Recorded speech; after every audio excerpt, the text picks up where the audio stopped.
আদালত কতটা মানে মানে জনবিচ্ছিন্ন হলে, মানে জন আকাঙ্ক্ষা থেকে দূরে সরে গেলে লতিফ সিদ্দিকীর মতো একজন সাবেক মন্ত্রী এবং মুক্তিযোদ্ধা উনি বলেন যে আমি দেবো কেন, আদালত ওকালতনামায় স্বাক্ষর করব কেন? কারণ যেই আদালতের ক্ষমতা নাই যে আমাকে জামিন দেওয়ার, স্বাধীনভাবে অ্যাক্ট করার, তাহলে সেখানে তো আমি জামিন চাইতে যাব না।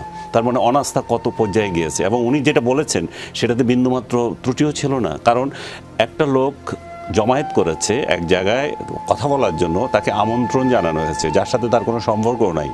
তাকে আমন্ত্রণ জানানো হয়েছে, সম্পর্ক তার আইডিওলজিতে থাকতে পারে, বাট উনি ওই অর্গানাইজেশনের কেউ না। অতিথি হিসাবে দাওয়াত দেওয়া হয়েছে, মাসুদ কামাল ভাইকেও দাওয়াত দেওয়া হয়েছে, আমাকেও দাওয়াত দেওয়া হয়েছে, আমরা যাইনি, আমরা আমাদের বিশ্বাসে যাইনি। কিন্তু উনি গিয়েছেন, যাওয়ার ফলে বা পান্না গিয়েছে, যাওয়ার ফলে কি হলো? যাওয়াটা তো অপরাধ না, যাওয়া অপরাধ না, কথা বলা অপরাধ না। অপরাধ হচ্ছে কি বলেছে আপনি সেটা নিয়ে ডিটারমাইন করবেন, এই লোক এই মুহূর্তে কি বলেছে। কিন্তু আপনি তাদেরকে কথা বলারও আগে ধরে নিয়ে গেছেন নিরাপত্তার নামে নিয়ে গিয়ে আপনি তাদেরকে সন্ত্রাসী বানিয়ে সন্ত্রাসী আইনে আপনি জেলে দিয়ে দিচ্ছেন। তো এখন দেখেন আপনি তাহলে ওই আদালত তাহলে সাংবাদিকদের কি নিরাপত্তা দেবে, বা ওই মুক্তিযোদ্ধার কি নিরাপত্তা দেবে? সাধারণ মানুষ এবং এদের যে উকিল, আমি একজনের সাথে কথা বললাম যে তুমি কি পান্নার জন্য একটু যাবে কিনা, এবং আরেকজনের কথা বললাম, বলে যে আনিস ভাই এখানে তো যাওয়া যাবে না, ওখানে আমার উপর মফ হচ্ছে। সো মানে রাজনীতিবিদদের উপর হচ্ছে, সাংবাদিকদের উপর হচ্ছে, সিভিল সোসাইটির অন্যদের উপর হচ্ছে, ইভেন উকিলদের উপর হচ্ছে। বিরোধী দলের উকিল থাকলে তাকেও আক্রমণ করা হচ্ছে। এবং এটা আমি আরও একদিন বলেছিলাম, ডক্টর ইউনূসের জামানায় আমাদের জন্য দুর্ভাগ্যের বিষয় হচ্ছে উনি যখন আদালতে যেতেন, আমরা সাংবাদিকরা ওনাকে পেয়েছি, ওনার বক্তব্য নিতে পেরেছি, ওনার সাংঘাতরা যারা ওনার সঙ্গে যেতেন, যারা এখন ক্যাবিনেটে আছেন অনেকে, ওনার প্রতিষ্ঠানের লোকজন, তারাও কিন্তু আমাদের সাথে কথা বলতেন। তাদের থেকে কেউ কোনোদিন হামলা করে নাই, কিছু করে না। এখানে হামলার একটা উদাহরণ আসে যে মাহমুদুর রহমানের এই কেসটাকে সামনে নিয়ে আসে। কিন্তু এই ডক্টর ইউনূসের মতো ব্যক্তি যখন আদালতে গিয়েছেন দিনের পর দিন, তাকে কেউ কি বাধা দিয়েছে আপনি মিডিয়ার সাথে কথা বলতে পারবেন না? কিংবা তার সঙ্গী যারা ছিল তাদেরকে কি আক্রমণ করা হয়েছিল? উনার উকিলকে কি আক্রমণ করা হয়েছিল? করে নাই। লিফট ছাড়া বোধহয় সেটা অন্য ধরনের হেনস্থা ওনাকে করা হয়েছে।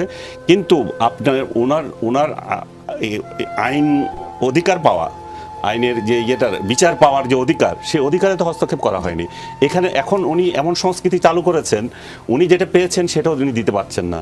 এখন আদালতে যেতে মানুষ ভয় পাচ্ছে, আদালতে আমার উকিল যেতে ভয় পাচ্ছে, আর আদালতের ভয়ে তো আর টাকা পয়সার আরও বিষয় তো আছেই।